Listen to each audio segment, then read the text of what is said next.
Exodus 20:15. You shall not steal. Isa sa mga pinakamahalagang kautusan, turo, dapat hindi tayo nagnanakaw. Do not steal. Dear Lord, we thank you for life. Salamat sa isa na namang araw na idinagdag mo sa pahiram na buhay na ito. Salamat sa aming mga tinatamasa, sa mga kalutasan na aming mga suliranin, at sa mga hindi pa nalulutas. Salamat sa lakas na binibigay niyo sa amin. Patuloy kaming nananalig, umaasam, at gumagawa upang ang mga suliranin ay malutas. Salamat sa kalusugan, salamat din sa mga kagalingan, sa aming karamdaman, at salamat din, Panginoon, sa lahat ng tumutulong sa amin sa buhay. Ngayon, payapain niyo po kami. Kausapin, turuan, karunungan niyong maghari sa aming buhay, at siyang lalo pang ikadakilan ng inyong pangalan at ikabuti na aming kalagayan. Kayong mangusap, kayo po mangaral, hinihiling namin ang lahat ng ito sa ngalan ng iyong anak na si Jesus. Stealing is not limited to material things.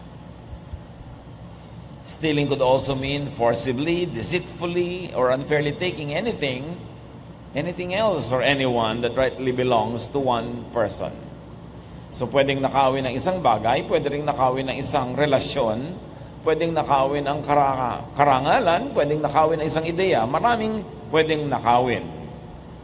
At ang mga anak ng Diyos, dapat i-apply ang kautosang ito sa lahat ng pwedeng paglapatan. Like, do not rob people of their time and space. Bawat nilalang ng Diyos ay may lugar na Kanya at mayroong oras na pang Kanya dapat na hindi natin sinasakop. Do not invade people's privacy. Marunong tayo dapat gumalang ng oras na nagpapahinga siya, oras na siya ay nag-iisip, oras na gusto niyang malungkot mag-isa, oras na gusto niyang may kasama, and even private space. 1 Thessalonians 4:11, make it your ambition to lead a quiet life. You should mind your own business. Dapat kahit magulang ka, meron ka pa rin paggalang sa privacy ng iyong anak. Kapatid ka, may paggalang ka sa iyong kapatid, sa iyong asawa. Hindi ko meron tayong koneksyon o relasyon sa isang tao, ay sinasakop na natin ang lahat ng kanyang private time and space, pati ang kanyang isip. Yan ang isang birthright na ibinigay ng Diyos sa bawat nilalang. Do not rob children of their childhood, their innocence, by forcing them to assume adult responsibilities too soon, or by fast-forwarding their maturity. Yan ang isang hindi dapat ninanakaw sa bata, ang kanyang pagiging musmos. Pag sobra agad dating isinabak sa trabaho, sa responsibilidad, sa mga hirap ng buhay na dapat sanay kung mararanasan naman ay later pa, yung handa na siya at hindi pa siya bubot, hindi pa siya mura, we are robbing children of their childhood.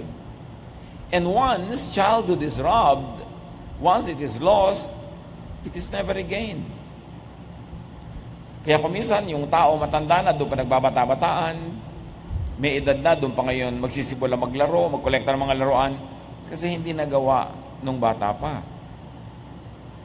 Yung pananagutan ng magulang sa anak, habang bata pa ang anak, dapat magulang ang nananagot sa kanyang mga pangangailangan, at nababaligtad yun na pag tumanda naman ng magulang, yung anak naman ngayon ang mananagot sa pangangailangan ng magulang. Merong reversals, role reversals. 2 Corinthians 12:14, children should not have to save up for their parents, but parents for their children.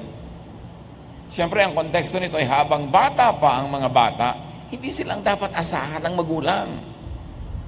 Dapat ang magulang ang inaasahan ng bata. At pag tumanda ng masyado ang magulang, at yung bata hindi na bata, siya na ang middle-aged, siya na ngayon ang aasahan ng sobrang tanda na niyang magulang. For everything there is season and a time for every matter under heaven. Hindi yung bata pa lang, siya na ang nakasabak sa hanap buhay. 10 years old, 12 years old, ipapasok na agad sa trabaho, tapos yung magulang na ang kumukuha ng sweldo, siya ang nagpapasasa doon. At yung mga bata, sobrang nananakawan ng kamusmusan ng panahon maglaro. You should not rob children by dedicating all their time to adult endeavors. Katulad ng sobrang pag-aaral. Ang aga-aga pa, pinag-aaral na agad sa school. Mangurang-mura pa ang isipan, hindi pa nakakapaglaro. Nag-aaral na ng physics. Alam na yung if, P, then, Q. Ano mangyayari sa bata na gano'n? Pagkatapos, ang dami-dami na ngang maghapong oras sa school, pag-uwi, tambak pa ang homework. Sa weekend, meron pang homework. Hindi na siya naging bata kahit kailan. Lalo kung mga magulang, nagpapaligsahan yung mga magkukumari kung sino ang anak ka magiging first honor, na ipinipili sa mga bata, sobrang mag-aral na mag-aral, mag-achieve na mag-achieve. Alam nyo ba na merong study na karamihan sa mga, hindi lahat pero karamihan sa mga first honor nung sila yung mga estudyante, 10, 15, 20, 30 years later, sila yung hindi masyadong achievers. Hindi sila yung yumayaman. Ang nagyayamanan, yung mga hindi masyadong honor student. Hindi naman dahil pag honor student ka, hindi ka yaman. Kasi sa school, para ka maging honor student, sobra kang conformist. Ang uniform mo, kung anong sinabi, yun ang uniform mo. Kung pinaupo ka, pinatayo ka, pinakanta ka. In other words, wala ka masyadong creativity kasi tagasunod ka lang para ka robot, para ka maging honor. Kaya daw, hindi karamihan sa honor na role ng gagaling yung mga sobra mag-a-achieve ng outstanding things in life. Although, meron din mga honor students na nagiging great achievers. Pero paano ka naman magiging great achiever kung itinuro sa iyong buhay, buong buhay, to conform and to obey?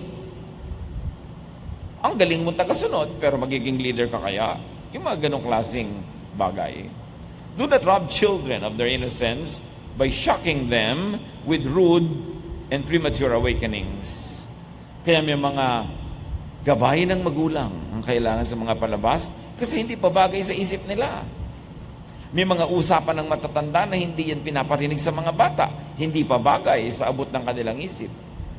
At lalong-lalo naman na may mga bagay na hindi dapat ipinararana sa bata dahil bata pa siya. Tulad na siya yung maabuso, verbally, physically, sexually, rude awakenings. Alam niyo ba yung natutulog kayo, bigla na lang kayong ginising ng wala man lang pasubali, bigla-bigla kayong ginulat sa pagising? That's a very rude awakening. At sa buhay ng tao, meron ding rude awakening ang bata. Kung bigla-bigla siyang sinampal, dinagukan, hinampas ng mga mapapait na katotohanan ng buhay na hindi pa siya handa para maunawaan at tanggapin. Do not rob youngsters of their youth. Sandali lang ang kabataan. Ngayon yung kabataan, ina-expect mo na mag-behave bilang matanda. Huwag kayo masyadong madaling magpakatanda kasi all your life, matanda kayo. You have all the time in the world to be old. So hindi dapat yan masyadong i-fast forward. Yung ina-expect mo sa behavior ng bata, tumahimik kayo, huwag kayo maingay, huwag kayo malikot. Yung manahimik kayo. Bata siyempre merong uri ng likot, may uri ng kakulitan na pang bata. Hindi dapat na expected na matanda siya agad. Pag naman tumanda na siya, wala nang balikan, patanda na siya ng patanda. So, dapat yung konting panahon na bata, huwag masayang sa pagtatanda-tandaan o sa pagpilit na sila ay magkilos matanda. Ecclesiastes 11:9-10. You who are young, be happy while you are young, and let your heart give you joy in the days of your youth. Follow the ways of your heart, and whatever your eyes see, but know that for all these things God will bring you into judgment. So then banish anxiety from your heart, and cast off the troubles of your body, for youth and vigor are meaningless. May magsaya ka habang bata ka. Huwag mo lang kakalimutan na may consequences ang mga maling ginagawa. Ang mga abuso sa katawan, sa buhay, may bayad yan. May judgment. So iwasan mo yung masakit na judgment habang bata ka, pero mag-enjoy ka. Huwag ka lang lumabis, huwag kang gumawa ng mali na merong bunga all your life. Mag-enjoy ka, pero kung ang bata-bata mo pa halimbawa, nagkaroon ka na ng mga damages sa iyong life, buong buhay, dala mo na yon. Kaya yun ang sasabihin, God will judge you. Hindi naman kailangan bumaba ang Diyos sa langit at i-judge ka. Yun lang bunga or consequence sa mga mali nating ginagawa, yun na yung bayad. Kaya, play it safe, but don't play it too safe to the point na wala ka nang nagawa sa buhay bilang isang young person. At pinag-uusapan natin to, marami naman sa atin ngayon dito, hindi na young person. Yan ay para maging policy natin, para sa ating mga anak, pamangkin, mga apo, mga alaga. Let children be children, let young people be young people, although always guided by limitations, by limits. May hangganan. Hindi sagad-sagad, pero hinahayaang maging bata ang bata. At kahit bata, iginagalang din. 1 Timothy 4:12, don't let anyone look down on you because you are young. So ibig sabihin, yes, bata ka, marami kang youthful activities, but make sure that you're respectable. Iginagalang ka na hindi ka lalait-laitin, babaliwalain dahil ang bata ka kasi sobrang parang isip bata ka lang. So you can be youthful but at the same time command respect. Don't invite disrespect by careless living. And do not rob adults, seniors especially, of their well-earned and well-deserved independence and freedom from midlife responsibilities. Yung ating mga magulang, marami yung mga fun na hindi na nagawa sa pagiging magulang. Marami mga saya at sarap na hindi nalasap dahil sa pagiging magulang. So, kung sila ay lampas na sa mid-age, especially nagsisenior na sila, dapat hayaan na natin sila maging malaya. Huwag nang pag-alagain ang mga apo. Dapat pagka may edad na ang mga magulang, hindi na sila yung hinihingan. Dapat sila na yung binibigyan. Dapat ma-enjoy na nila yung bunga ng kanilang mga itinanim. Pagka ang tao, nasa senior niya years, the more senior, dapat harvest time na. Hindi na yung siya pa rin yung pinagpa-plant nyo para sa inyong sariling buhay. Dapat talaga complete yung role reversal ng magulang at anak. Habang ang bata ang anak at hindi niya kayang alagaan ng sarili, magulang ang nag-aalaga. And then tumatanda yung magulang, anak naman na nag-aalaga. At tapos yung anak na yun na nag-aalaga, tatanda siya, yun ang mga anak niya mag-aalaga sa kanya. The cycle of life goes on, and you must not break that cycle. Napakatagal na ng history ng civilization, ng mga pamilya, ng mga clan, mga tribo, mga bansa, at nabuhay ang lahat dahil sa ganyang katotohanan na ang batang hindi kaya mag-alaga sa sarili ay inaalagaan ng matanda. Para tumanda naman siya at yung tumatanda ng hindi na kayang alagaan ng sarili ay aalagaan naman siya ng next generation. And the way you take care of the going generation will be the way this oncoming generation will take care of you. So that is a social contract. Hindi pwedeng sabihin ng generation ngayon, ay makabago na ang generation ngayon. Hindi na kami mag-aalaga ng magulang kasi makabago na. Pagtanda nyo, hindi na rin kaalagaan ng mga anak nyo. Masisira yung cycle of life. Proverbs 30:15, the leech has 2 daughters. Give me, give, they cry. Yun daw, ang mga anak ng linta, walang alam kundi humingi ng humingi. So dapat hindi tayo parang anak ng linta na may edad na tayo, matanda na yung magulang natin, tapos tayo pa rin yung hingi ng hingi. Dapat magpahinga na sila. Sila naman yung bigyan ng bigyan. Proverbs 23:22, listen to your father who gave you life, and do not despise your mother when she is old. Huwag baliwalain ang iyong ina, ang iyong ama kung sila'y matanda na. At hindi lang ang pagbabaliwala ay yung talagang zero binabaliwala mo, kundi hindi ka thoughtful, hindi ka respectful. At ang mga young parents, you must teach your young children to respect their grandparents, your own parents.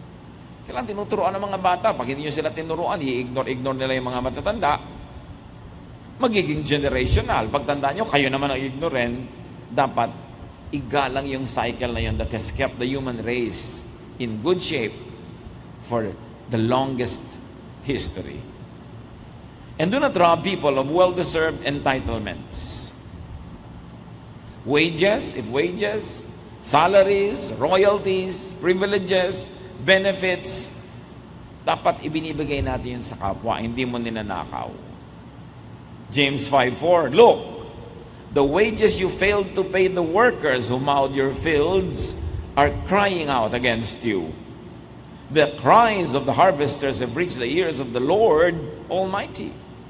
Ang mga daing, ang mga hinagpis, ang mga iyak, ang mga sumbong ng mga manggagawang hindi pinapasweldo, binabawasan ng hindi tamang bawas, dinadaya ng kanilang mga employers, ay nakakarating sa tainga ng Diyos. Ano man yon, dapat ibinibigay. Kaya nga, bata, anak mo, dapat bigyan mo siya ng allowance, bigyan mo ng pagkain. At yung magulang mo, tumanda na, bigyan mo siya ng allowance, bigyan mo siya ng pagkain. Do not rob people of inheritance, privileges, rights. Minsan may mga magkakapatid, nag-aagaw-agawan sa mana, pare-pareho lang naman kayong anak. Dapat, kung may mamanahin, share.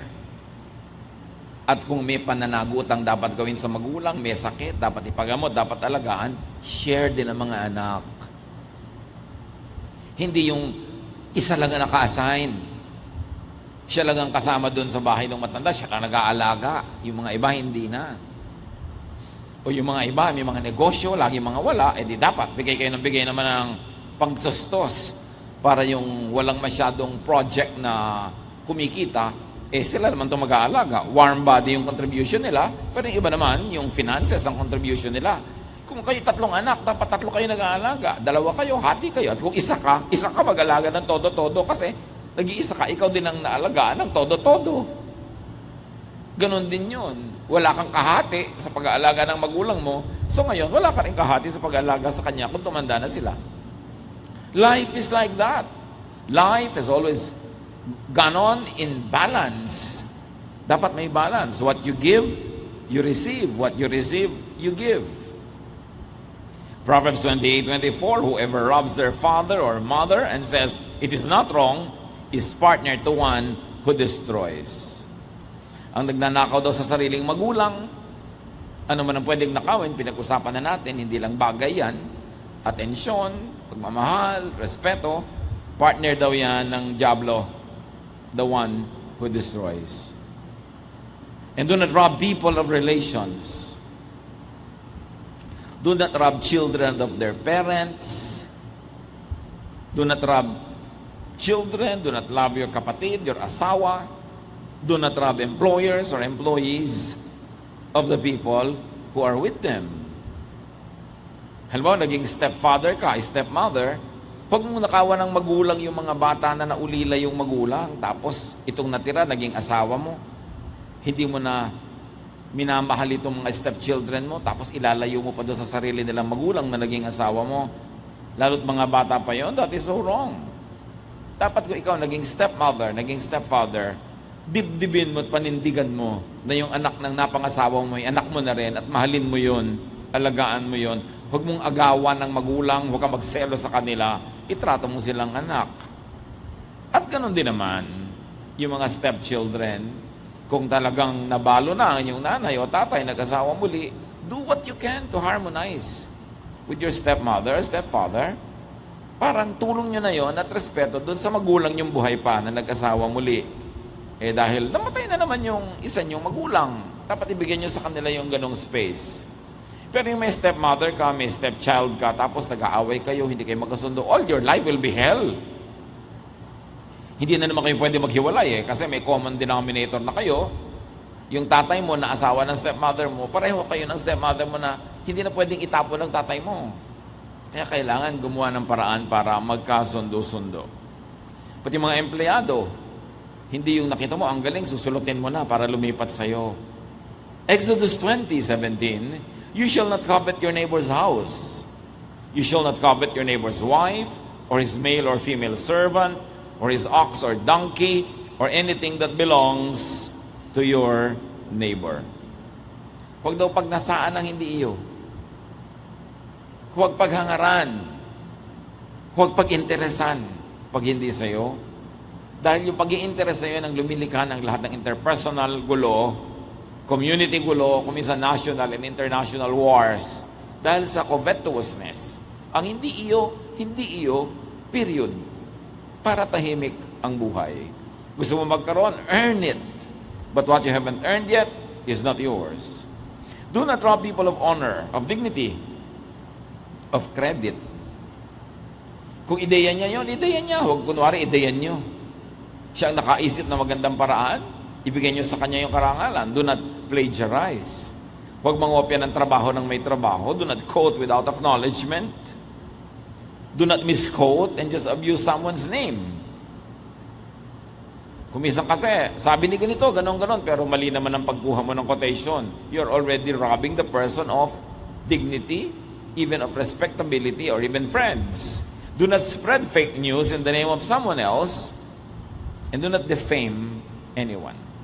Huwag magkalat ang mga kasinungalingan, paninirang puri, laban sa sinuman, dahil yan ay ipinagbabawal. You shall not bear false witness. Hindi ka dapat nagbibigay ng hindi totoong, patotoo pa naman ng tawag tungkol sa isang tao. And very especially in the legal courts, hindi ka dapat magbigay witness to make the guilty innocent and to make the innocent guilty. Kasi hindi yun makatotohanan, therefore hindi yun sa Diyos. Jeremiah 23:30-31 declares the Lord, I am against the prophets who steal from one another words supposedly from me. Yes, declares the Lord, I am against the prophets who wag their own tongues and yet declare, the Lord declares. Sinong ninanakawan dito? Ang Diyos. Ninanakawan ng kanyang authority, ginagamit wrongly. Marami daw mga nagpo-propetahan, may mga katuruan, may mga kautusan, sinasabing utos to ng Diyos, sabi to ng Diyos, pero imbento lang nila kasi sila ang nakikinabang sa mga iniimbento nilang katuruan. At yun, ayaw ng Diyos. Kasi anong ninanakaw mo sa Diyos? Yung kanyang credibility, yung kanyang authority, na pag nabanggit na sabi ng Diyos, siyempre sunuran tayo. E paano kung hindi pala sinabi ng Diyos? Invento lang ng teacher. Nananakawan ng Diyos, ng kanyang dangal, nasisira pa yung kanyang reputasyon, dahil sa kuminsan maling katuruan, pinagmumukha ang Diyos na mukhang pera, o Diyos na makasarili, o Diyos na mapaghiganti, Diyos na malupit. Hindi naman ganoon ng Diyos. Yung pala, ang malupit lang, yung preacher, yung teacher, ginagamit lang ang Diyos. Sinabi na yan, maraming katuruan. Sinasabi ng mga propeta, sabi ng Diyos, pero hindi naman pala. Kaya dapat ang mga marunong, maalam na mga anak ng Diyos, hindi ko sinabi ng propeta, sinabi ng teacher, sunod ka na, suriin mo kung talagang sasabihin nga ba ng Diyos ang ganoon? Consistent ba sa kabutihan, kabaitan ng Diyos itong utos na to o invento lang ng mga propeta na merong self-serving purpose? Sabi niya, ayoko sa ganyan mga propeta, sabi ng Diyos. Do not rob people of opportunities, of chances, especially of hope. It's very cruel to take hope away from people. Maganda yung sila'y umaasa, at dahil sa pag-asa na yun, they achieve, they do their best, meron silang hinihintay na mas mabuting mangyayari sa kanilang buhay, yun ang nagbibigay sa kanila ng sigla. Huwag pagsamantalahan ang isang tao, sirain ang kanyang negosyo, sirain yung kanyang employment, sirain ang kanyang pag-asa sa buhay. 1 Thessalonians 4:6, no one should wrong or take advantage of a brother or sister.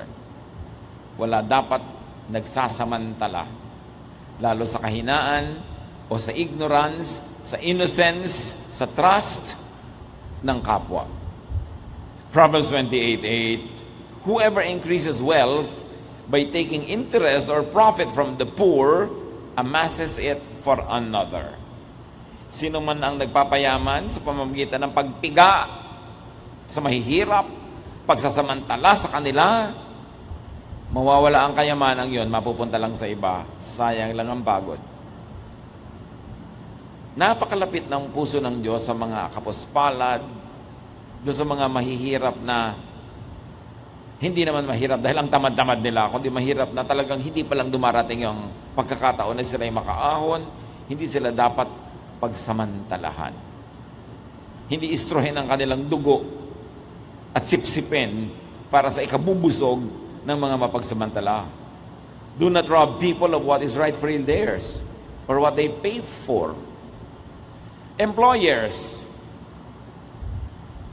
employees, merong relasyon. Ang isang empleyado, pag sinabing susweldohan ka ng ganitong karami sa isang buwan, ganitong karami sa isang linggo, ganitong karami sa isang araw, therefore ganitong karami sa isang oras, tiyakin nyo na sa paglipas ng oras, ng araw, ng linggo, ng buwan, sulit yung isinweldo. Meron ako nabasang poster nung araw, hindi ko na natatandaan yung exact words, pero sabi, an honest man is somebody who at 5 p.m. pag nagsara ang office ay masasabi niyang, sulit ang ibinayad sa akin ng employer ko today. Sulit. Sino pa ang honest? Tindero ka, nagtinda ka ng tama ang timbang, hindi kulang. Tama ang quality, hindi kulang. Ang iyong negosyo ay services, tama ang paglilingkod mo, hindi kulang. Ayaw ng Diyos nang nandadaya sa ganyan. Pag may isang tao nagbayad, dapat makuha niya ng sulit ang halaga na kanyang binayad. Proverbs 20:10, differing weights and differing measures, the Lord detests them both. Yung mandarayang timbangan, mandarayang quality control, nagbabayad ang tao, kulang ang kanyang nakukuha, ayaw yan ng Panginoon. Kayo mag-apply mga kapatid sa iba't ibang larangan ng ganyan na dapat sulit. May taxi kayo, may sasakay, dapat sulit yung binayad niya. May naglingkod sa inyo, dapat sulit, huwag yung baratin ng baratin. Tumawag kayo ng tubero, may pinagawa kayo ni repair, dapat sulit yung ibabayad nyo sa kanyang pagod. Exchange dapat should be fair. Pay what you get. Pay what you enjoy. Pay for it. It's important na tayo ay hindi nang dadaya sa exchange rate. And very especially, do not steal from God. Malakay 3:8-9, will a mere mortal rob God? Yet you rob me. But you ask, how are we robbing you? In tithes and offerings. You are under a curse because you are robbing me. Sabi ng Diyos sa bayan.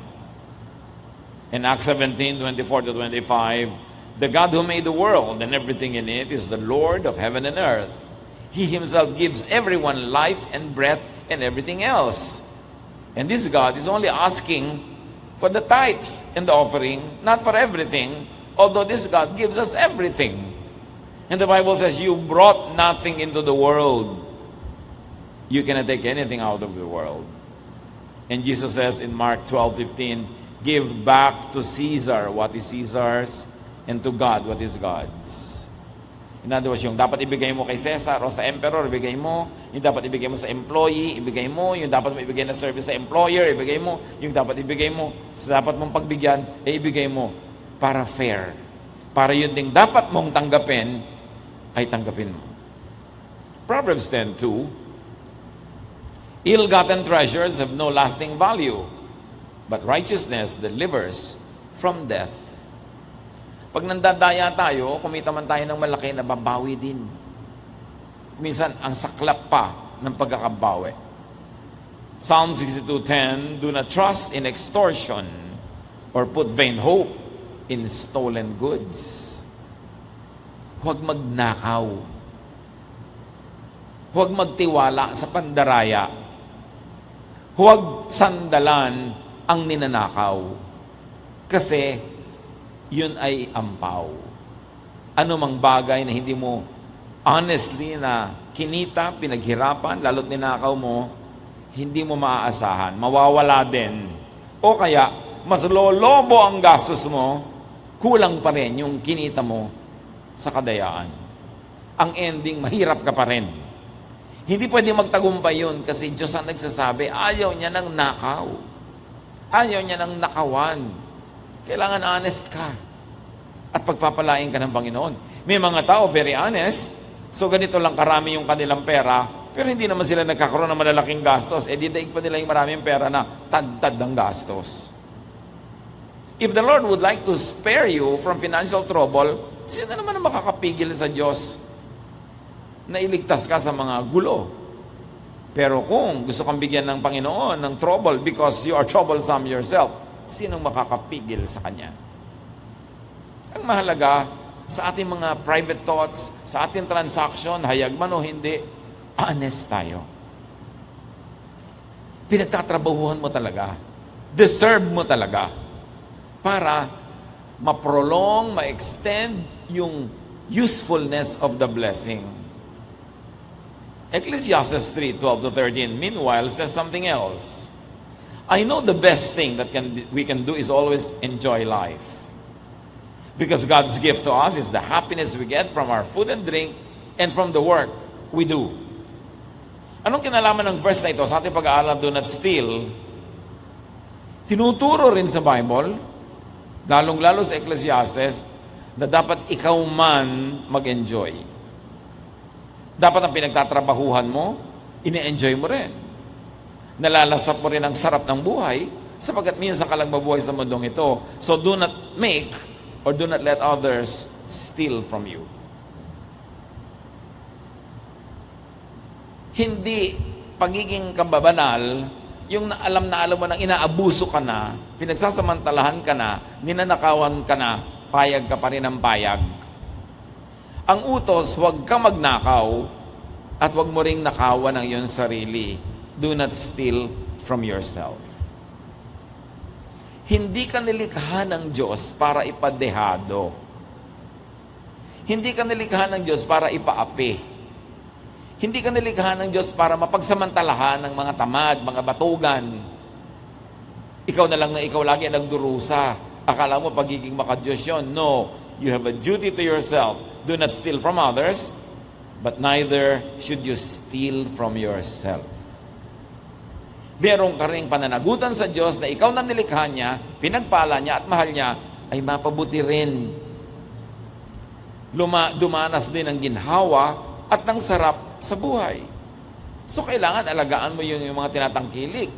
Pag alam mong inaabuso ka na, kailangan lagyan mo yun ng limit. Sabi nga sa Bible, if anyone does not work, he should not eat. Sabi yan ni Pablo. Ngayon, ikaw ate, pinagsasamantalahan ka na lahat ng kapatid mo. Lahat na lang ng sarap sa buhay, sila, tas ikaw ang dusa ng dusa. Ang aga-aga ng asawa, ang dami-daming anak, ikaw lahat ang nagpapakain. Hindi ka natuloy magkaroon ng sarili mong anak.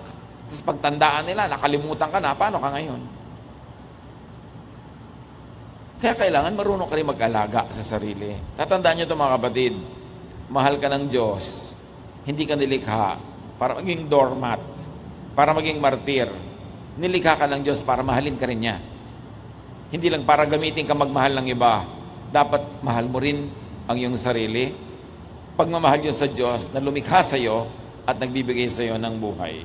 So give, yes, but keep some for yourself. Give, but use some for yourself. Meron ka ring pananagutan na magbigay sa iyong sarili. Ecclesiastes 11:8, however many years anyone may live, let them enjoy them all. Kailangan nag-enjoy ka rin sa buhay. Huwag tayong magkaroon ng maling pag-aakala na gusto ng Diyos lagi tayo nagdurusa para sa iba, nagtitiis para sa iba, at nagsasakripisyo para sa iba.